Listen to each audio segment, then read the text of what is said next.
اس مرد کے ساتھ تم نے میرے کمرے میں میرے بستر پر اپنی رات رنگین کی، میرے پاگل پن کا فائدہ اٹھایا۔ اتنی آگ لگی ہوئی تھی تو مجھے بتاتی۔ وہاب شاہ اسے بیڈ پر گراتا غصہ اتارنے لگا۔ ہاں، بلایا تھا میں نے اس غیر مرد کو تاکہ میری خواہشات پوری کرے، آپ میں تو ہمت نہیں ہے۔ وہاب غصے میں اس کے لباس کو نوچنے لگا۔ آج تمہیں پتہ چلے گا کتنی ہمت ہے، میرے وجود سے تم پناہ مانگو گی۔ وہاب اپنی بے باک بیوی پر غصہ اتارتے باہوں میں بھر کر، ہانیہ تم پاگل ہو گئی ہو، تمہارا دماغ خراب ہو گیا ہے، تم کیسے اس پاگل وہاب کے ساتھ شادی کر سکتی ہو؟ تمہیں معلوم ہے وہ مکمل طور پر پاگل ہے۔ چلو ابھی کے ابھی میں تمہیں اپنے ساتھ لے جاؤں گا، میں ایک پل بھی تمہیں اس گھر میں نہیں رہنے دوں گا۔ ہانیہ تمہیں میرے ساتھ چلنا ہوگا۔ وجدان دلہن کے روپ میں اسے دیوار کے ساتھ لگائے، اس کے منہ پر ہاتھ رکھتا ہوا غصے میں چلاتا ہوا بول رہا تھا، خدا کے لیے وجدان، یہاں تماشا لگانے کی ضرورت نہیں ہے۔ تم نے جتنی بے دردی کے ساتھ میرے جذبات کے ساتھ کھیلا ہے، اس کے بعد تمہیں کیا لگتا ہے کہ میں تمہارے پاس چلی آؤں گی؟ نکلو یہاں سے۔ یہ تم مت بھولو کہ تم میرے سسرال میں میرے کمرے میں کھڑے ہوئے ہو۔ ابھی میں رخصت ہو کر آئی ہوں، اگر تمہیں کسی نے میرے کمرے میں دیکھ لیا تو کیا میں سب کو منہ دکھاؤں گی؟ شادی کی پہلی رات ہی کوئی غیر مرد انجان آدمی میرے کمرے میں مجھ سے ملنے آیا تھا۔ خدا کے لیے میری عزت کا تماشا مت بناؤ اور جاؤ یہاں سے۔ ہانیہ کی نگاہیں بار بار دروازے کی طرف جا رہی تھیں۔ اسے خوف محسوس ہو رہا تھا کہ خدا نخواستہ کوئی وجدان کی موجودگی میں یہاں پر آ گیا تو اس کی عزت کا تماشا ہی بن جانا تھا۔ وجدان پلیز، خدا کے لیے جاؤ یہاں سے۔ وہ آنکھوں میں نمی لیے بولی، نہیں، تمہیں معلوم ہے میں تم سے کس قدر محبت کرتا ہوں، تمہیں کتنا ٹوٹ کر چاہتا ہوں۔ میں تمہیں کسی اور مرد کے ساتھ برداشت نہیں کر سکتا۔ تمہیں اس بات کو سمجھنے کی کوشش کرنی چاہیے۔ اس کے ہاتھ کو اپنے ہاتھ کی گرفت میں لیتا ہوا بولا۔ ہانیہ اپنا ہاتھ چھڑانے کی کوشش کر رہی تھی، بار بار دروازے کی طرف دیکھ رہی تھی۔ اچانک ہی اسے قدموں کی آہٹ سنائی دی۔ اسے کسی کی موجودگی کا احساس ہوا، جیسے کوئی کمرے کی طرف آ رہا ہے۔ خدا کے لیے جاؤ یہاں سے۔ کیوں تماشا بنانا چاہتے ہو وجدان؟ تم شادی سے پہلے ہی میرا بہت تماشا بنا چکے ہو، کیوں اب میرے سسرال آئے ہو؟ میری عزت کی دھجیاں اڑانی ہیں، جاؤ یہاں سے۔ وہ اس کے سینے پہ ہاتھ رکھے وجدان کو خود سے دور بھیجنے کی کوشش کر رہی تھی۔ ہانیہ ایک بات یاد رکھنا، اگر تم نے اس شخص کے ساتھ کسی قسم کا کوئی تعلق بنایا تو میں تمہارے اور اپنے بارے میں سب کچھ تمہارے سسرال والوں کو بتا دوں گا، اور پھر تم کسی کو منہ دکھانے کے قابل نہیں رہو گی۔ وہ اسے دھمکیاں دیے جا رہا تھا۔ اس کی دھمکیاں سن کر اپنا دل بند ہوتا ہوا محسوس ہونے لگا۔ وہ کھڑکی سے جہاں سے آیا تھا وہیں سے باہر چلا گیا، اور ہانیہ اپنی دھڑکنیں سنبھالتی ہوئی جلدی سے بیڈ پر آ کر بیٹھ گئی۔ اس نے ابھی تک وہاب کو نہیں دیکھا تھا۔ اسے تو وجدان کی یہ بات بھی نہیں سمجھ آئی تھی کہ وہ وہاب کو پاگل کیوں بول رہا تھا۔ تھوڑی دیر بعد کمرے کا دروازہ کھلا اور ایک سنجیدہ سا شخص کمرے میں داخل ہوا۔ وہ سامنے لگی دیوار پر بڑی سی تصویر کی طرف دیکھنے لگی۔ وہ اسے دیکھ کر نگاہیں جھکا گئی۔ وہ چلتا اس کے پاس آیا، اس کے سامنے بیٹھ گیا۔ ابھی بھی اس کے چہرے پر دنیا جہان کی سنجیدگی چھائی ہوئی تھی۔ ہانیہ اسے کسی اچھے الفاظ کی امید رکھتی تھی، آئے گا، اس کی تعریف کرے گا۔ وہ وجدان کو بھولنا چاہتی تھی۔ وہ چاہتی تھی کہ وہاب اسے اتنی محبت دے کہ وہ وجدان کی محبت کو بھول جائے، کیونکہ وہ دوبارہ وجدان کی زندگی میں نہیں جانا چاہتی تھی۔ وجدان نے محض اس کا استعمال کیا تھا، اس سے زیادہ کچھ نہیں۔ تم کتنی خوبصورت ہو، میرے ساتھ تم کھیلو گی؟ آ جاؤ باہر کھیلتے ہیں۔ اگلے ہی لمحے وہ ہنستا ہوا بولا۔ اس کے بعد اس کی چوڑیوں کے ساتھ چھڑکھانی کرنے لگا، اس کی چوڑیوں کو دیکھنے لگا۔ یہ چھن چھن بھی کرتی ہیں نا تمہاری چوڑیاں؟ وہ بچوں کی طرح بول رہا تھا۔ ہانیہ نے ہونکوں کی طرح اس کی طرف دیکھا۔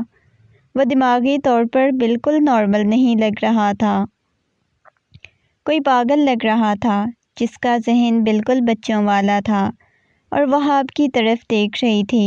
اگلے ہی لمحے اس نے ہانیہ کے کان میں موجود بڑے سے جھمکے کو کھینچا تو ہانیہ کی چیخ بلند ہوئی۔ وہ اسے دور دھکا دیا۔ وہ شخص نگاہیں جھکائے کہنے لگا، تم کتنی بری ہو، تم مجھے مارتی ہو نا؟ ابھی جا کے مما کو بتاتا ہوں۔ یہ کہہ کر وہ وہاں سے اٹھنے لگا۔ ہانیہ اس پاگل کی طرف دیکھنے لگی۔ غصے سے اس نے جبڑے بھینچ لیے۔ یہ سب کچھ کیا تھا اسے سمجھ نہیں آ رہی تھی۔ اتنے میں کمرے کا دروازہ کھلا اور اس کی ساس کمرے میں داخل ہوئی۔ وہ کہنے لگی، دیکھو ہانیہ بیٹا، تمہارے گھر والوں نے تمہیں بتایا ہی ہوگا کہ وہاب نارمل نہیں ہے، بلکہ اس کا ذہن کسی بچے کی طرح ہے، لیکن اس کا علاج چل رہا ہے۔ امید ہے وہ بہت جلد ٹھیک ہو جائے گا۔ ہانیہ کے سر پر اس کی ساس بم پھوڑنے کے بعد کہنے لگی، میں امید کرتی ہوں تم میرے بیٹے کا بہت اچھے سے خیال رکھو گی تاکہ وہ بہت جلدی ٹھیک ہو جائے۔ وہ اپنی ساس کی طرف دیکھنے لگی جن کے چہرے پر دنیا جہان کی سنجیدگی چھائی ہوئی تھی۔ ہانیہ نے ان کی بات کا جواب نہیں دیا۔ اس کا جی چاہ رہا تھا وہ اپنی قسمت پر ماتم کرے۔ اس کے ساتھ چلی گئی۔ وہ اس پاگل کو دیکھنے لگی، اس کے پاس آئی۔ وہ کہنے لگا، تم کتنی پیاری لگ رہی ہو، تم میری دلہن ہو نا؟ ہاں، مما نے مجھے بتایا تھا کہ یہ تمہاری دلہن ہے۔ وہ پاگلوں کی طرح بولے جا رہا تھا اور ہانیہ نے اسے خود سے دور دھکا دیا۔ خبردار، جو تم نے میرے پاس آنے کی کوشش کی۔ ہانیہ کو اسے گھن محسوس ہو رہی تھی۔ اس کی آنکھوں میں سے آنسو بہنے لگے۔ یہ کیسی قسمت ہے میری، پہلے وجدان نے مجھے دھوکہ دیا تو اوپر سے میرے گھر والوں نے میرے ساتھ اتنا بڑا دھوکہ کیا، ایک پاگل انسان کے پلوں سے باندھ دیا مجھے۔ یہ سوچتے ہوئے نہ جانے کتنی دیر تک وہ واش روم میں کھڑی رہی تھی۔ تھوڑی دیر بعد جب وہ فریش ہو کر آئی، اس نے دیکھا تو وہ بیڈ پر آڑا ترچھا سارے بیڈ پر پھیلا ہوا سو رہا تھا۔ ہانیہ غصے میں اس کے پاس آئی، اس کی ٹانگ کو دوسری طرف پھینکا اور ایک سائڈ پر ہو کر بولی، ایک سائڈ پہ ہو کے سو جاؤ، مجھے بھی سونا ہے۔ ہانیہ نے جیسے ہی اسے دور کیا، وہ دوبارہ سے اپنی ٹانگ سارے بیڈ پر پھیلاتا ہوا کہنے لگا، نہیں سونے دوں گا، تم نے مجھے ڈانٹا ہے نا، میں کیوں تمہیں اپنے ساتھ سونے دوں؟ یہ بیڈ میرا ہے اور یہ سارے گلاب کے پھول۔ وہ ہانیہ کے اوپر پھول پھینکنے لگا۔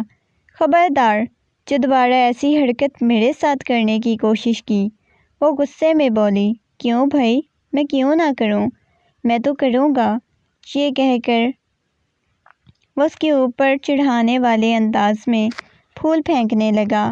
ہانیہ غصے میں اس کو گھورتی ہوئی بیڈ پہ جا کے سونے کے لیے لیٹ چکی تھی۔ اس نے اپنے سر تک کمبل اوڑھا ہوا تھا۔ نہ جانے کتنی دیر تک وہ اسے دیکھتا رہا۔ ہانیہ کو اس کی نگاہیں اپنے اوپر بہت عجیب محسوس ہو رہی تھیں۔ کہنے کو تو اس کا دماغ پاگلوں جیسا اور بچوں جیسا تھا، لیکن وہ جس طرح ہانیہ کو گھورے جا رہا تھا، ہانیہ کو اب خوف محسوس ہونے لگ گیا تھا۔ نہ جانے وہ اسی بارے میں سوچتے ہوئے کب نیند کی وادیوں میں چلی گئی۔ رات کا نہ جانے کون سا پہر تھا۔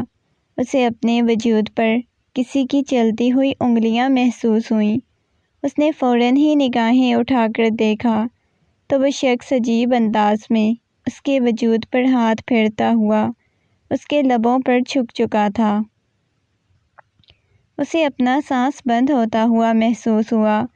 بیڈ شیٹ کو ہاتھوں میں دبوچے اسے مکے مارتے ہوئے خود سے دور کرنے کی کوشش کرنے لگی۔ جیسے ہی وہ اس سے دور ہوا تو اس کے چہرے پر ایک عجیب سی سنجیدگی چھائی ہوئی تھی۔ آنکھوں میں ایک عجیب سا غصہ تھا۔ وہ جس طرح اس کے وجود پر چھایا ہوا تھا، ہانیہ کو اپنا سانس حلق میں اٹکتا ہوا محسوس ہو رہا تھا۔ وہ کہنے لگی، تم پاگل انسان۔ وہ اسے پاگل کہہ کر دور دھکا دیتی ہوئی کہنے لگی۔ اگلے ہی لمحے وہ ہنستا ہوا کہنے لگا، تمہیں معلوم ہے مجھے اس بارے میں میرے دوستوں نے بتایا تھا۔ وہ ہنستا ہوا بولا تو ہانیہ نے غصے میں اس کی طرف دیکھا، کہنے لگی، خبردار جو تم نے مجھے چھونے کی کوشش کی۔ وہ اپنے ہاتھ کی پشت سے اپنے لبوں کو رگڑتے ہوئے بولی، گھن آتی ہے مجھے تم سے، تمہارے وجود سے۔ نہ جانے کیسے میں تمہیں اپنے ساتھ برداشت کرتی ہوں۔ اس کی بات سن کر وہ ہنستا ہوا کہنے لگا، جیسے برداشت کرتی ہو ویسے ہی برداشت کرتی رہو، تمہارے لیے اچھا ہوگا۔ کوئی چالاکی دکھانے کی کوشش کی۔ ایک دم سے ہی اس کا انداز بدلا تھا۔ ہانیہ کو یوں لگا جیسے وہ پاگل نہیں بلکہ ٹھیک ہو، لیکن اگلے ہی لمحے وہ ہانیہ سے دور ہو گیا۔ یہ اس کی شرارت ہانیہ پر کسی قیامت سے کم نہیں تھی، جس طرح اس شخص کا رویہ برداشت کیا تھا۔ اگلے دن صبح ناشتے کی ٹیبل پر اس کی ساس کا رویہ بہت عجیب تھا۔ غصے میں کہنے لگی، یہ اپنے پاگل شوہر کو آج کے بعد کھانا وغیرہ تم ہی کھلاؤ گی۔ خبردار جو ملازمہ کے حوالے کیا۔ ملازمہ کو اس نے ذلیل کر کے رکھا ہوتا ہے۔ کل رات جو میٹھے انداز میں اس کی ساس بات کر رہی تھی، اب غصے میں چلاتے ہوئے بولے جا رہی تھی۔ ہانیہ نے وہاب کی طرف دیکھا جو بچوں کی طرح کرسی پر بیٹھا ہوا تھا۔ وہ کہنے لگی، جاؤ اسے کمرے میں لے کے جاؤ۔ ایسے پاگل بھلا سارے فیملی والوں کے درمیان میں بیٹھ سکتا ہے۔ رانیہ بیگم کی بات سن کر اس نے اثبات میں سر ہلایا اور اس سے ساتھ لیے کمرے میں آ گئی۔ اتنے میں ملازمہ ناشتے والی ٹرے دے کر گئی تو وہ وہاب کو ناشتہ کروانے لگی۔ وہاب بار بار اس کی طرف دیکھ رہا تھا۔ ہانیہ کی آنکھوں میں آنسو بہے جا رہے تھے۔ مجھے نہیں کھانا، تم گندی ہو، میں تمہارے ہاتھوں سے بالکل بھی نہیں کھاؤں گا۔ وہاب نے اس کے ہاتھوں کو پیچھے کرتے ہوئے کہا، چپ کر کے کھانا کھاؤ، بہت برا پیش آؤں گی ورنہ تمہارے ساتھ۔ وہ غصے میں بولی، کیا کر لو گی تم؟ کوئی ہاتھ میں نے کوئی چوڑیاں پہنی ہوئی ہیں؟ میں بھی آگے سے تمہاری پٹائی کر لوں گا۔ ویسے بھی تم میری بیوی ہو، ہلکی آواز میں بات کرو میرے ساتھ۔ وہ غصے میں بولی، کیا مطلب ہے تمہاری بیوی ہوں؟ تم بھی پاگل ہو، مجھ سے چھوٹے ہو، آئی سمجھ؟ دوبارہ مجھ سے اس انداز میں بات مت کرنا۔ یہ کہہ کر وہ دوبارہ سے اسے کھانا کھلانے لگ گئی۔ اتنے میں ہانیہ کا موبائل بجنے لگا۔ وہ موبائل اٹھاتی ہوئی بلکونی میں چلی گئی۔ کیسی ہو میری جان؟ امید ہے بہت اچھی ہوگی، ویسے ہی ابھی تک گھوم رہی ہوگی۔ شوہر نے تو تمہیں کسی قسم کا کوئی حق نہیں دیا ہوگا، اور ایک پاگل بھلا حق بھی کیا دے سکتا ہے۔ وہ جس طرح طنزیہ انداز میں بولا، ہانیہ کو غصہ آیا۔ دیکھو وجدان، دوبارہ مجھ سے ایسی بات کرنے کی کوشش مت کرنا۔ وہ غصے میں بولی، میں کسی اور کی بیوی ہوں۔ اس نے تمہیں بیوی والے حقوق دیے ہیں جو تمہاری خواہشات پوری کی ہیں۔ جس طرح وہ بے باک انداز میں بول رہا تھا، ہانیہ کو مزید تب چڑھ گئی۔ دیکھو وجدان، دوبارہ مجھے کال کرنے کی کوشش مت کرنا ورنہ مجھ سے برا کوئی نہیں ہوگا۔ میری جان، تمہیں کال تو کروں گا، تمہارے پاس بھی آؤں گا جیسے ہمیشہ پہلے بھی آتا تھا، اور اگر تم نے مجھ سے دور جانے کی کوشش کی تو سوچ لینا کہ پھر میں تمہارے ساتھ کیا کروں گا۔ تمہاری ایک ایک تصویر، ہر چیز تمہارے سسرال والوں کو دکھا دوں گا۔ لیکن ہانیہ کی بات سن کر کہنے لگی، دیکھو وجدان، مجھے بلیک میل کرنے کی کوشش مت کرو۔ مانا کہ میں تم سے محبت کرتی تھی، لیکن اب میں وہاب کی بیوی ہوں۔ بے شک وہ پاگل ہے، جیسا بھی ہے، لیکن میں اس کی بیوی ہوں۔ یہ کہہ کر ہانیہ نے غصے میں کال کٹ کی اور واپس کمرے میں آئی۔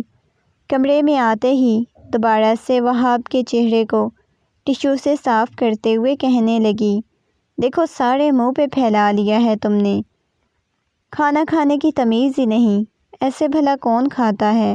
وہ غصے میں بولی تو وہاب منہ پھلاتا ہوا کہنے لگا، تم بری ہو، تم میرے ساتھ ایسے کیوں کرتی ہو؟ جب سے آئی ہو بس مجھے ڈانٹے جا رہی ہو۔ وہ معصوم بچوں کی طرح بولے جا رہا تھا۔ اچھا، میں تمہیں ڈانٹتی ہوں، اور جو تمہارے ساتھ شادی کر کے میرے گھر والوں نے میری زندگی برباد کی ہے، اس کا کیا؟ یہ کہہ کر وہ پیر پٹکتی ہوئی کمرے سے چلی گئی۔ وہاب اس کی پشت کو گھورنے لگا، جیسے ابھی اسے کچا چبا جائے گا۔ دوبارہ جب ہانیہ کمرے میں آئی تو اس وقت وہ دوسرے کپڑوں میں کھڑا ہوا تھا۔ واہ بھائی، تم خود شاور لے لیتے ہو، مجھے تو لگا تھا کہ تمہاری ماں بولے گی میرے بیٹے کو شاور بھی دے دو۔ ہانیہ طنزیہ انداز میں بولی تو اس کے چہرے پر چھانے والی سنجیدگی اور ایک دم سے اس کا بدلنے والا رویہ دیکھ کر ہانیہ کو اس سے خوف محسوس ہونے لگا۔ اس وقت ہانیہ کو یہ محسوس ہوا جیسے وہ بالکل ٹھیک ہے، بلکہ بچہ ہونے کا اور پاگل ہونے کا ڈرامہ کر رہا ہے۔ کافی دیر تک اس کی طرف دیکھتی رہی، پھر کہنے لگی، رات کو ولیمہ ہے نا ہمارا؟ وہ ہنستا ہوا کہنے لگا، کیا ولیمہ؟ کون سا ولیمہ؟ کوئی ولیمہ نہیں ہے۔ ہانیہ کو اس پاگل سے چڑ سی ہونے لگی۔ وہ وارڈ روم میں جا کر اپنا جوڑا نکالنے لگی۔ ابھی وہ دیکھ ہی رہی تھی، اچانک ہی پیچھے سے وہاب نے اپنے بازوؤں کے حصار میں لیا اور خود میں جکڑا کہ ہانیہ کو اپنا سانس بند ہوتا ہوا محسوس ہوا۔ اس کے ہاتھوں کو ہٹانے کی کوشش کرنے لگی۔ کیا کر رہے ہو وہاب؟ میری سانس بند ہو جائے گی۔ وہ کہنے لگا، تم بھی باقی عورتوں کی طرح دھوکے باز ہونا۔ وہ اس کے کان میں سرگوشیانہ انداز میں بولا تو ہانیہ کو بہت عجیب سا محسوس ہوا۔ کیا بکواس کر رہے ہو تم؟ اس نے مڑ کر وہاب کو پیچھے کی طرف دھکا دیا اور اپنی سانسیں بحال کرنے کی کوشش کرنے لگی۔ اس کے بعد دوبارہ وہاب سے کوئی بات نہیں کی۔ فریش ہونے کے بعد جب وہ باہر آئی تو اس کا موبائل مسلسل بج رہا تھا۔ وجدان کا نمبر دیکھ کر اس کا فوراً ہی نمبر بلاک کر دیا۔ وہ نہیں چاہتی تھی کہ وجدان دوبارہ اس کی زندگی میں آئے۔ ہانیہ جب فریش ہونے کے بعد آئی، رائمہ بیگم کہنے لگی، دیکھو ہانیہ، کچن میں سارے کام ہیں، آج سے تم سنبھالو گی۔ رانیہ بیگم کی بات سن کر ہانیہ کو حیرت ہوئی۔ کیا مطلب ہے رانیہ آنٹی، کچن کے کام میں سنبھالوں گی؟ ابھی ایک دن ہی تو ہوا ہے اس گھر میں آئے ہوئے، اور آپ مجھے… اس سے پہلے کہ وہ مزید کچھ کہتی، رانیہ بیگم بولی، دیکھو زیادہ میرے ساتھ زبان چلانے کی ضرورت نہیں۔ میں تمہارے بارے میں اچھی طرح جانتی ہوں کہ تم کس کردار کی مالک ہو۔ شکر کرو میں نے تمہاری شادی اپنے بیٹے کے ساتھ کروا دی ہے، ورنہ تم جیسی عورت کو تو کبھی کوئی مرد قبول نہ کرتا۔ وہ جس انداز میں بولی، ہانیہ کو اپنا دل چلنی ہوتا ہوا محسوس ہوا۔ وہ خاموشی سے جا کر کچن کے کاموں میں لگ گئی۔ اوہو، تم ہو نئی بھابھی، کس قدر حسین ہو۔ اچانک ہی ہانیہ کو اپنے پیچھے سے کسی کی آواز آئی۔ اس نے مڑ کر دیکھا تو ایک نوجوان کچن کے دروازے میں کھڑا ہوا تھا۔ اس کے بارے میں وہ پہلے بھی سن چکی تھی کہ یہ وہاب کا چھوٹا بھائی تھا۔ جس انداز میں وہ ہانیہ کو دیکھ رہا تھا، ہانیہ کو خوف سا محسوس ہوا۔ مسلسل اس کی نگاہیں ہانیہ کو اپنے وجود کے آر پار ہوتی محسوس ہوئیں۔ کچن کے کام ختم کرنے کے بعد وہ باقی کام نپٹاتی ہوئی رات ہو چکی تھی۔ رات بھی اس نے ڈنر بمشکل کیا۔ جب واپس اپنے کمرے میں آئی تو کمرے میں وہاب موجود نہیں تھا۔ وہ جا کر بلکونی میں کھڑی ہو گئی۔ بہت زیادہ تھکی ہوئی تھی۔ اتنے میں اسے اپنے پیچھے قدموں کی آہٹ سنائی دی۔ دیکھو وہاب، اب مجھے پریشان مت کرنا، میں سارا دن کی بہت تھکی ہوئی ہوں۔ یہ کہہ کر ہانیہ چاند کو دیکھنے لگی۔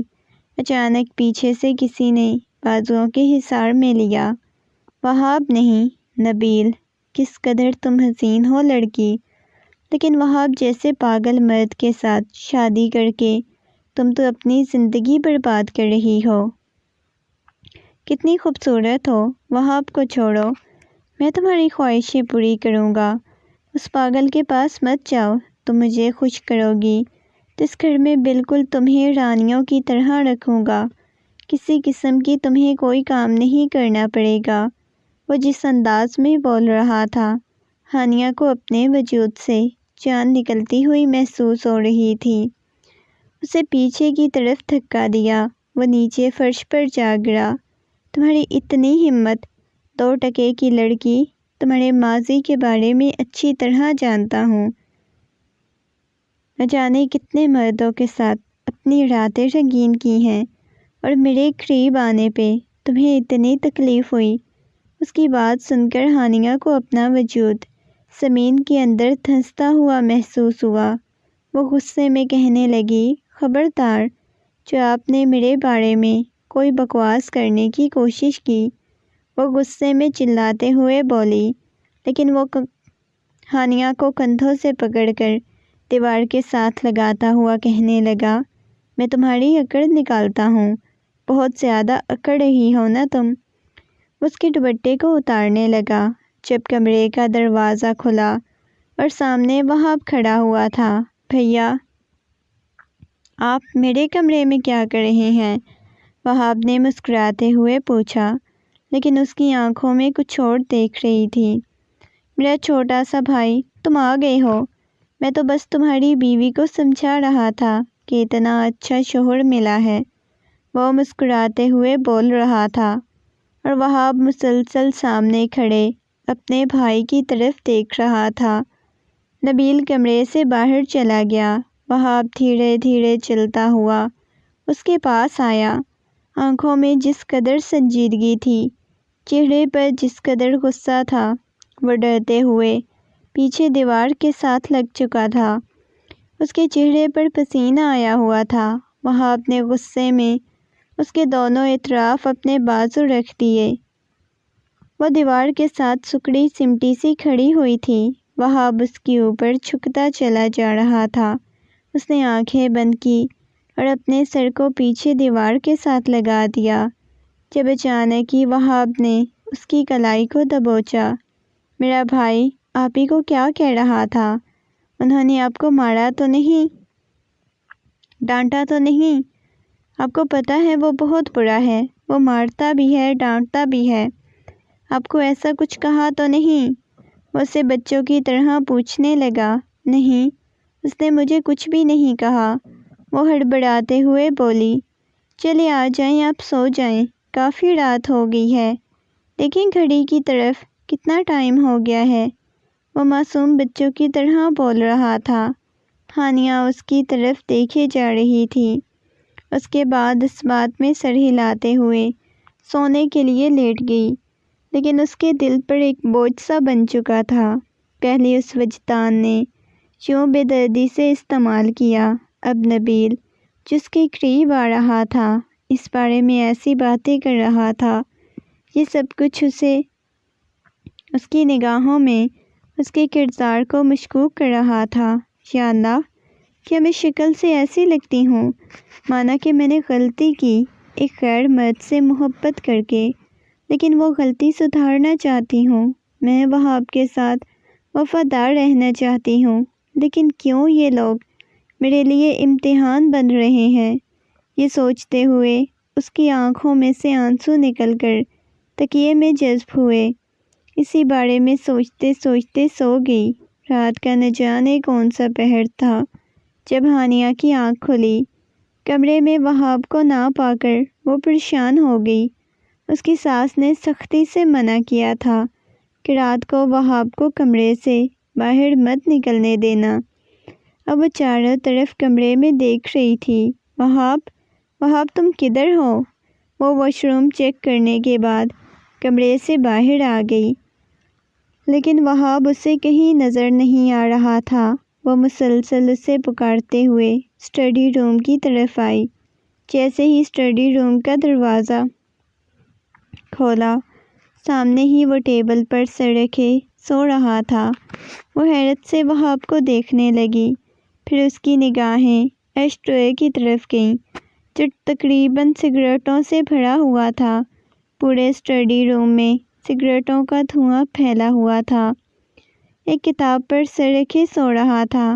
ہانیہ نے دھیرے سے اس کے سر کے نیچے سے کتاب نکالی اور اس کتاب کو آنکھیں پھاڑے دیکھنے لگا۔ یہ سب کچھ وہ کیا کر رہا تھا؟ اگر اس کا دماغ بچوں جیسا تھا، اس کا ذہن بچوں جیسا تھا، تو پھر یہ سب کچھ کیا تھا؟ یہ سوچ سوچ کر وہ پاگل ہوئے جا رہا تھا۔ اتنے میں وہاب کی آنکھ کھل گئی۔ وہ ہانیہ کی طرف دیکھنے لگا۔ پہل تو اسے کچھ سمجھ نہ آئی، لیکن ہانیہ کو دیکھتے ہی وہ ہنستے ہوئے کہنے لگا، دیکھو ڈر گئی تھی نا مجھے کمرے میں نہ پا کر۔ وہ ہنستا ہوا جس انداز میں بولا تھا، ہانیہ کبھی کمرے میں موجود سگریٹوں کو دیکھتی تو کبھی اس کا کتاب میں رکھا ہوا سر۔ تم کتاب بھی پڑھتے ہو؟ وہ وہاب کی طرف دیکھتے ہوئے بولی۔ نہیں، یہ تو پہلے بھائی کمرے میں بیٹھے ہوئے تھے، وہی سگریٹ پیتے رہے ہیں، کتاب بھی پڑھتے رہے ہیں، میں نے تو نہیں پڑھی۔ وہ ہنستے ہوئے بولا، ٹھیک ہے چلے میرے ساتھ کمرے میں، اتنی رات کو آپ کمرے سے باہر کیوں نکلے ہیں؟ اس کے بازو سے پکڑتے ہوئے بولی۔ وہاب نے پہلے اس کے ہاتھ کی طرف دیکھا، پھر اس کے چہرے کی طرف دیکھا۔ دوبارہ مجھے یوں چھونے کی کوشش مت کرنا۔ یہ سن کر وہ پریشان ہو گئی۔ وہ کہنے لگے، وہاب مجھے کبھی کبھی ایسا لگتا ہے تم پاگل ہونے کے ڈرامے کرتے ہو۔ وہ ہنستا ہوا کہنے لگا، تم کون سا پاگل؟ تم مجھے کیوں پاگل بول رہی ہو؟ خبردار جو تم نے مجھے پاگل کہا، میں تمہیں کہاں سے پاگل لگتا ہوں؟ وہ ہنستا ہوا بولا تو وہ خاموش ہو گئی۔ مزید اس نے وہاب کے ساتھ کوئی بات نہیں کی اور اس کے بازو سے پکڑتی ہوئی اسے لے کر کمرے میں آ گئی۔ اب دوبارہ کمرے سے باہر مت نکلنا، یہ کہہ کر اس نے کمرے کا دروازہ بند کر دیا اور خود جا کر بلکونی میں کھڑا ہو گئی۔ مسلسل چاند کو دیکھے جا رہی تھی۔ وہاب کہنے لگا، مجھے باہر جانا ہے۔ نہ جانے کون سی بے چینی لاحق ہو چکی تھی کہ وہ کمرے سے باہر جانا چاہتا تھا۔ بار بار ایک ہی ضد کیے جا رہا تھا۔ اس نے زج ہو کر کمرے کا دروازہ کھولا۔ جاؤ یہاں سے، جدھر جانا ہے، جہاں مرضی جاؤ، یہ کہہ کر وہ بیڈ پر سونے کے لیے آ کر لیٹ چکی تھی۔ وہاب کمرے سے باہر چلا گیا۔ اچانک ہی اس کی آنکھ لگ گئی۔ اسے اپنے پاس کسی کی موجودگی کا احساس ہوا۔ اس نے دیکھا تو اس کے پاس وجدان تھا۔ اتنی رات کو وجدان کو اپنے کمرے میں اپنے بستر پر دیکھ کر اس کا دل بڑی شدت سے دھڑکا۔ وہ غصے میں کہنے لگی، یہاں پر تم کیا کر رہے ہو؟ وہ غصے میں چلاتے ہوئے بولی۔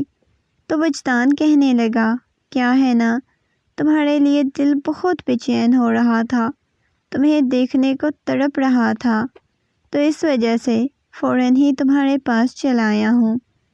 اس کی بات سن کر وہ غصے میں اس کے چہرے کی طرف دیکھتے ہوئے کہنے لگی، دفع ہو جاؤ یہاں سے، میں وہاب کی بیوی ہوں، خبردار جو تم نے دوبارہ یہاں پر آنے کی کوشش کی۔ یہ کہہ کر وہ اسے دور دھکا دیتی ہوئی کمرے سے باہر نکالنے کی کوشش کرنے لگی۔ سب کے سامنے مجھے نکالو گی؟ دروازے سے؟ میں تو کھڑکی سے آیا ہوں، کھڑکی سے ہی جاؤں گا۔ اگر گھر سے گیا تو تمہاری عزت کا ستیہ ناش کر کے جاؤں گا۔ وہ جس انداز میں بول رہا تھا وہ اس کی طرف دیکھنے لگی۔ خدا کے لیے وجدان، یہاں سے جاؤ، تم کیوں میرا تماشا بنانا چاہتے ہو؟ وہ چلاتے ہوئے بولی، تماشا تم نے میرا بنا کے رکھ دیا ہے۔ تمہاری محبت میں پاگل ہوئے جا رہا تھا۔ تمہارے بغیر رہنا میرے بس کی بات نہیں، اور تم کہتی ہو میں نے تمہارا تماشا بنایا ہے۔ خدا کے لیے میرے پاس لوٹ آؤ۔ اس پاگل کے ساتھ کیوں اپنی زندگی برباد کر رہی ہو؟ خبردار وجدان، جو تم نے اسے پاگل کہا۔ وہ غصے میں چلائی، اب پاگل کو بندہ پاگل نہ کہے تو اور کیا کہے؟ وہ غصے میں اس سے دور ہوا۔ اتنے میں دروازے پر دستک ہونے لگی۔ جلدی سے وہ کھڑکی سے باہر چلا گیا، لیکن اتنے میں دروازہ کھل چکا تھا۔ وہاب چاروں طرف دیکھنے لگا، کمرے میں کون تھا؟ جس طرح وہ چلاتا ہوا بولا، ہانیہ سہم گئی۔